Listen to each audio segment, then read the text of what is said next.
así pues. Claro, claro, ya usted lo dijo, ¿para qué voy a dar ejemplos? Claro. Pero digamos, vamos a hablar, olvidemos el Perú, de manera globalizada. ¿Cuántos países capitalistas son ricos? Un montón. ¿Cuántos países capitalistas, entre comillas, en proceso, son pobres la mayoría? Entonces, no puede haber pues total simetría en el capitalismo. Más aún, a mi manera de ver, el capitalismo se ha humanizado gracias a la democracia. En el siglo XIX, cómo se explotaba a los trabajadores, a los niños, a las mujeres. 14 horas, 20 horas de trabajo. No, pero también habría que después hacer una corrección ahí, ¿eh? Porque, por ejemplo, como se habla de los niños, etcétera, no había el estatus de niño. O sea, un niño era un adulto pequeño, de modo que cuando se dice 14 años, pobrecito. Claro, ¿no? pero en la Edad Media también, pero eran niños, pues. Sí, pero no para la... Bueno, para el estatus, pero era un mal estatus, entonces porque hay que verlos como niños.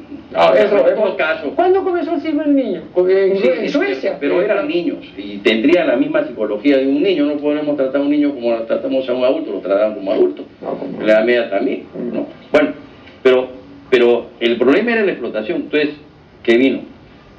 La sindicalización, las 8 horas de trabajo y así sucesivamente, ¿no? Los derechos para la mujer parturienta que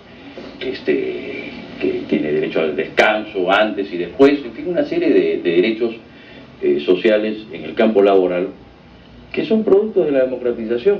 Pero perdón, y sin algo se ha humanizado el capitalismo, precisamente por este proceso de democratización. Pero aparte de esta incompatibilidad que usted señala, digamos que pues el capitalismo no puede ser simétrico pues en el sentido democrático ni nada, y busca pues el lucro y la ganancia y el negocio. Muy bien, pero a los capitalistas y a los empresarios tampoco nunca les ha importado si está con una dictadura de turno. No les ha importado. ¿No? Hay muchos ejemplos, por ejemplo, claro. Los empresarios. Bueno, depende, hay de todo. No, pues en Pinochet. Porque tampoco podemos Pinochet, ¿cuántos años se quedó? Por eso, no, pues Pinochet, prosperó. Y claro, y todo el mundo decía, apoyan a Pinochet, prosperó, pero fue una dictadura. Yo he dicho, Rusia también comunista prosperó, mandando el hombre a la luna, y los empresarios norteamericanos preferían hacer negocio con los países de Europa Central porque eran más estables, ¿no? Que los países de América Latina que eran inestables, o que somos inestables o semi-inestables. ¿Por qué? Porque lo importante es hacer negocio. Y si yo hago negocio en una dictadura, bienvenida pues la dictadura. Y si yo hago negocio en una democracia, que de eso se trata. Al fin y al cabo, los países más avanzados son países que tienen regímenes políticos democráticos. O sea, hasta cierto punto, si bien existe la incompatibilidad, podría irse haciendo correcciones, ¿no?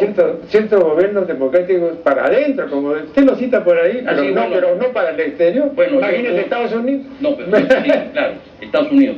Lo cito aquí, sí. Claro, porque tampoco hay que ser ingenuo, ¿no? Claro. Pero en todo caso, claro, ahorita en Oiga, este momento lo que está haciendo... Antes de que usted desarrolle el punto, una pregunta simplemente como una curiosidad. Apelo a su inteligencia lúcida. Sí, por favor. No, vea, le digo esto con toda sinceridad, ¿no? Usted concibe, yo no concibo, que en una nación que tiene más de 300 y pico millones de habitantes como Estados Unidos, que es la primera nación del mundo, pues, por una serie de razones, muy bien, elijan a Bush. Se lo digo con toda seriedad, ¿no? No puede haber alguien mejor que Bush. ¿Usted ha leído el libro de Al Gore, Atentado contra la Razón? No. Bueno, Al Gore demuestra cómo pues también en Estados Unidos se manipula la opinión pública, ¿no? ¿Y cuál fue el argumento de Bush? No de Bush, de sus asesores, y Bush lo aplicó: el miedo. Porque cuando vino el 11 de septiembre, entonces estaban temerosos, los americanos se dieron cuenta por primera vez, porque Pearl Harbor era muy pacífico, lejos, que podían ser, ¿no?, golpeados en su territorio, atacados, o sea, entrados en su territorio. Entonces, el miedo es el peor enemigo de las libertades. Eric Fromm, el miedo a la libertad, es el peor enemigo de las libertades. Por otro lado, Gore explica que existen los monarcas económicos, un grupo de poder económico que está vinculado con el Partido Republicano y con Bush, que lo único que le interesa es que utilizan la democracia como ideología. Vamos a salvar a Irak para imponer la democracia, porque en el fondo pues es el petróleo del Golfo Pérsico, trae todo este juego. El otro grupo de poder son los halcones, que son los halcones de la guerra, que conciben la expansión americana a partir de la guerra. Cosa que, por ejemplo, como dice Toffler, no es lo militar la principal expansión americana. La principal expansión americana es la expansión cultural. Hablamos en inglés. Prácticamente dice, si tú no hablas en inglés estás muerto, no puedes comunicar. Después comemos fast food, delivery y todas estas cosas de comida que, en fin, hay que darle varios calificativos a esa comida, ¿no? Que como un querido amigo filósofo que vive en Nueva York, peruano, Alberto Bordeo, le llama comida chatarra, ¿no? Bueno, y después se desarrolla todo otros elementos culturales, que es, por ejemplo, la misma música. Entonces Estados Unidos penetra fundamentalmente por su cultura, American Way of Life. Hay un documental que no sé si usted ha visto, que se llama Las Corporaciones. Entonces resulta que también estamos manejados por las corporaciones. En parte sí, pero tampoco caigamos en esa cosa tenebrosa, pues, que unos empresarios del mundo desarrollado se van a poner de acuerdo para explotar a los otros pueblos.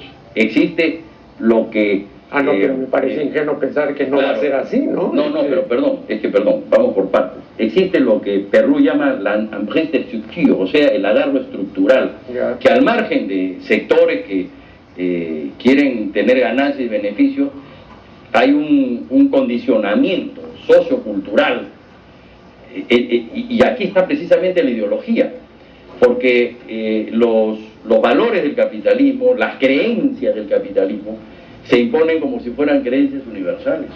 Y en ese sentido no hay mucha diferencia entre el capitalismo y las monarquías absolutas, porque también la idea de que que el rey le rendía cuentas a Dios, ¿no? Y que la monarquía era absoluta, y como era divino era intocable, porque lo divino no se puede tocar, entonces pues se mantenía en el poder. Fue una creencia que se impuso, fue una vigencia de la época. Entonces nosotros estamos pues en la vigencia capitalista, hay que aceptarlo como es,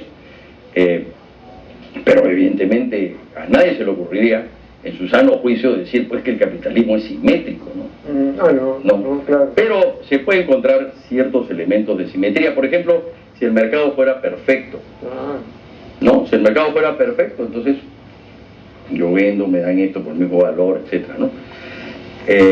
Pero no es así, no es así. Un nuevo corte.